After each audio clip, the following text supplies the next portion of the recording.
प्राचीन काल में सूर मुनि सेवित कैलाश शिखर पर महर्षि गौतम का एक आश्रम था।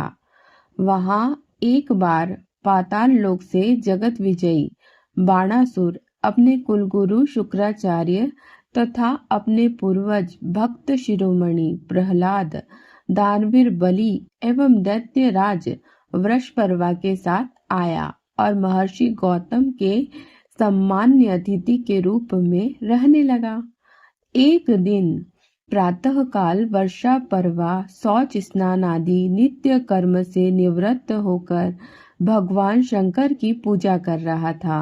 इतने में ही महर्षि गौतम का एक प्रिय शिष्य, जिसका अनवर्थ नाम शंकरात्मा था और वो जो अवधूत के वेश में उन्मत्त की भांति विचरता था, विकराल रूप बनाए वहां आ पहुंचा और वृषपर्वा तथा उनके सामने रखी हुई शंकर की मूर्ति के बीच में आकर खड़ा हो गया। उसका इस प्रकार का उद्भट सा व्यवहार देखकर वृषपर्वा को बड़ा क्रोध आया। उसने जब देखा कि वह किसी प्रकार नहीं मानता, तब चुपके से तलवार निकालकर उसका सिर धड़ से अलग कर दिया। जब महर्षि गौतम को यह संवाद मिला, तब उनको बड़ा दुख हुआ, क्योंकि शंकरात्मा उन्हें प्राणों से भी अधिक प्यारा था। उन्होंने उसके बिना जीवन व्यर्थ समझा और देखते देखते वृषपर्वा की आंखों के सामने योग बल से अपने प्राण त्याग दिए। उन्हें इस प्रकार देह त्याग करते देखकर शुक्राचार्य से भी नहीं रहा गया। उन्होंने भी उसी समय अपने प्राणों का उत्सर्ग कर दिया और उनकी देखा देखी प्रहलाद आदि अन्य दैत्यों ने भी वैसा ही किया। बाद की बात में ऋषि के आश्रम में शिव भक्तों की लाशों का ढेर लग गया। यह करुणापूर्ण दृश्य देखकर ऋषि पत्नी अहल्या हृदय भेदी स्वर से आर्तनाद करने लगी। उनकी क्रंदन ध्वनि भक्त भयहारी भगवान भूत भावन के कानों तक पहुंची और उनकी समाधि टूटी।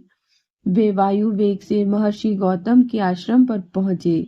इस प्रकार गज की करुण पुकार सुनकर एक बार भगवान चक्रपाणि भी वैकुंठ से पांव पियादे आतुर होकर दौड़े आए थे। धन्य भक्त वत्सलता!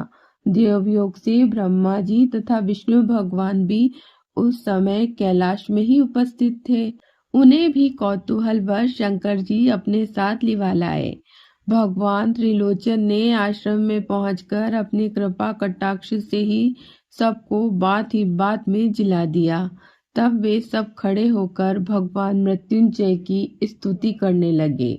भगवान शंकर ने महर्षि गौतम से कहा, हम तुम्हारे इस अलौकिक साहस एवं आदर्श त्याग पर अत्यंत प्रसन्न हैं, वर मांगो।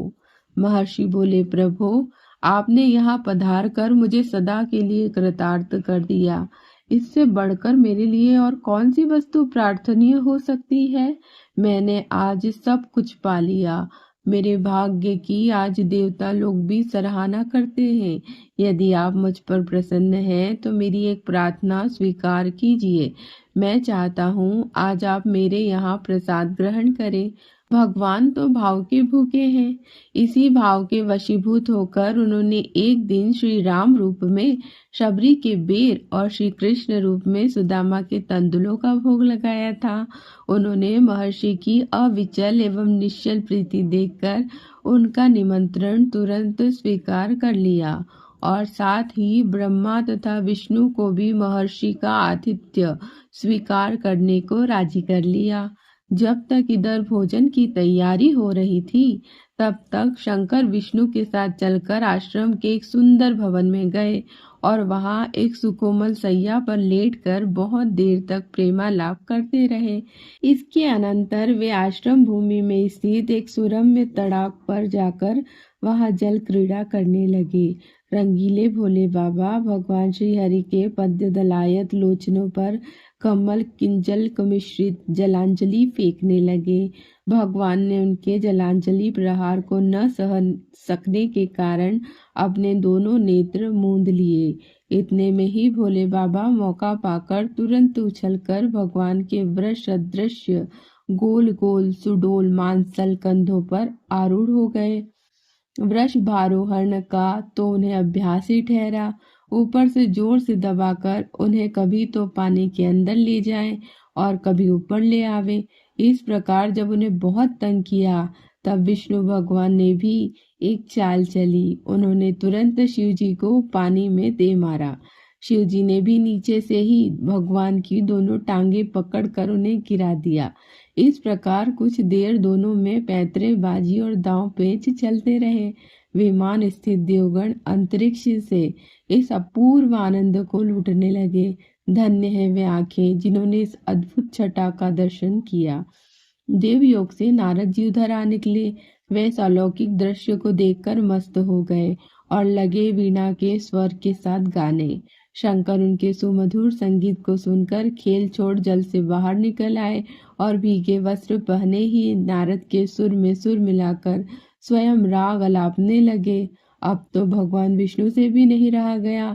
वे भी बाहर आकर मृदंग बजाने लगे। उस समय का वह सुंदर दृश्य देखते ही बनता था। सहस्त्रों शेष और शारदा भी उस समय के आनंद का वर्णन नहीं कर सकती। बूढ़े ब्रह्मा जी भी उस अनोखी मस्ती में शामिल हो गए। उस अपूर्व समाज में यदि किसी बात की कमी थी तो वह प्रसिद्ध संगीत कोविद पवन सुत हनुमान जी के आने से पूरी हो गई। उन्होंने जहाँ अपनी हृदय हारिणी तान छेड़ी वहाँ सबको बरबस चुप हो जाना पड़ा। अब तो सबके सब निस्तब्ध होकर लगे हनुमान जी के गायन को सुनने। सबके सब ऐसे मस्त हुए कि खान पान तक की सुधि भूल गए। उन्हें यह भी होश नहीं रहा कि हम लोग महर्षि गौतम के यहाँ निमंत्रित हैं।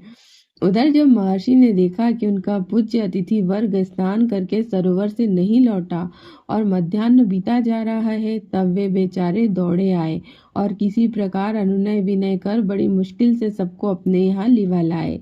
तुरंत भोजन परोसा गया और लोग लगे आनंद पूर्वक गौतम जी की मेहमानी खाने। इसके अनंतर हनुमान जी का गायन प्रारंभ हुआ। भोले बाबा उनके मनोहर संगीत को सुनकर ऐसे मस्त हो गए कि उन्हें तन मन की सुधि न रही। उन्होंने धीरे धीरे एक चरण हनुमान जी की अंजलि में रख लिया और दूसरे चरण को उनके कंधे, मुख, कंठ, वृक्ष स्थल, हृदय के मध्य भाग, उदर देश तथा नाभि मंडल से स्पर्श कराते हुए मौज से लेट गए। यह लीला देखकर विष्णु कहने लगे, आज हनुमान के समान सुकृति विश्व में कोई नहीं है। जो चरण देवताओं को भी दुर्लभ है तथा वेदों के द्वारा अगम्य है, उपनिषद भी जिन्हें प्रकाश नहीं कर सकते, जिन्हें योगी जन चिरकाल तक विविध प्रकार के साधन करके तथा व्रत उपवास आदि से शरीर को सुखा कर क्षण भर के लिए भी अपने हृदय प्रदेश में स्थापित नहीं कर सकते, प्रधान प्रधान मुनीश्वर सहस्त्र कोटि संवत्सर पर्यंत तप करके भी जिन्हें प्राप्त नहीं कर सकते, उन चरणों को अपने समस्त अंगों पर धारण करने का अनुपम सौभाग्य आज हनुमान जी को अनायास ही प्राप्त हो रहा है। मैंने भी 1000 वर्ष तक प्रतिदिन सहस्त्र पद्यों से आपका भक्ति भाव पूर्वक अर्चन किया, परंतु यह सौभाग्य आपने कभी प्रदान नहीं किया। लोक में यह वार्ता प्रसिद्ध है कि नारायण शंकर के परम प्रीति भाजन है, परंतु आज हनुमान को देखकर मुझे इस बात पर संदेह सा होने लगा है और हनुमान के प्रति ईर्ष्या सी हो रही है। भगवान विष्णु के इन प्रेम लपेटे अटपटे वचनों को सुनकर शंकर मन ही मन मुस्कुराने लगे और बोले, नारायण, यह आप क्या कह रहे हैं? आपसे बढ़कर मुझे और कोई प्रिय हो सकता है? औरों की तो बात ही क्या, पार्वती भी मुझे आपके समान प्रिय नहीं है। इतने में ही माता पार्वती भी वहां पहुंची। शंकर को बहुत देर तक लौटते न देखकर उनके मन में स्त्री सुलभ शंका हुई कि कहीं स्वामी नाराज तो नहीं हो गए। वे दौड़ी हुई गौतम के आश्रम में पहुंची। गौतम की मेहमानी में जो कमी थी वह उनके आगमन से पूरी हो गई। उन्होंने भी अपने पति की अनुमति लेकर महर्षि का आतिथ्य स्वीकार किया और फिर शंकर जी के समीप आकर उनकी और विष्णु भगवान की प्रणय गोष्ठी में सम्मिलित हो गई। बातों ही बातों में उन्होंने विनोद तथा प्रणय कोप में शंकर जी के प्रति कुछ अवज्ञात्मक शब्द कहे और उनकी मुंडमाला पनक भूषण, दिग्वस्त्र धारण, भस्मांगलेपन और वृषभारोहण आदि का परिहास किया। तब तो विष्णु भगवान से नहीं रहा गया। आप शंकर की अवज्ञा को नहीं सह सके और बोल उठे, देवी, आप जगतपति शंकर के प्रति यह क्या कह रही हैं? मुझसे आपके ये शब्द सहे नहीं जाते। जहाँ शिव निंदा होती हो वहाँ हम प्राण धारण नहीं कर सकते। यह हमारा व्रत है। यह कहकर वे शिव गिरजा के सम्मुख ही नख के द्वारा अपना शीर्ष छेदन करने को उद्यत हो गए। शंकर जी ने बड़ी कठिनता से उन्हें इस कार्य से रोका। आहा, कैसी अद्भुत लीला! एक बार रामावतार के समय शंकर ने अपनी स्वामिनी का वेश धारण करने के अपराध में सती शिरोमणि सती का परित्याग कर दिया था। शिव की निंदा करने वाले वैष्णव और विष्णु की अवज्ञा करने वाले शैवों, इन प्रसंगों को ध्यान पूर्वक पढ़ो और व्यर्थ दुराग्रह छोड़ दो। शिव विष्णु की एकता के रहस्य को समझने की चेष्टा करो। ये सुंदर प्रसंग भाई जी श्री हनुमान प्रसाद जी पोद्दार का है। उम्मीद करती हूँ कि आपको ये वीडियो समझ आया होगा। कार्तिक मास में इसे सुनने का विशेष फल है। ज़रूर सुनिए और समझने की कोशिश कीजिए कि श्री हरि नारायण और शिव में कोई भेद नहीं है। शिव और नारायण एक दूसरे के साथी और एक समान एक दूसरे को देखते हैं। जो शिव भक्त है उसे श्री हरि नारायण को सम्मान देना ही पड़ेगा और जो श्री हरि नारायण का भक्त है उसे शिव का सम्मान रखना ही पड़ेगा। दोनों एक ही हैं, दोनों में कोई भेद नहीं है। आपका कार्तिक मास शुभ हो, इसी दुआ के साथ इस वीडियो का समापन करती हूँ। वीडियो अच्छा लगा हो तो वीडियो को लाइक करना, चैनल को सब्सक्राइब करना बिल्कुल ना भूलिएगा। नमस्कार, प्रणाम।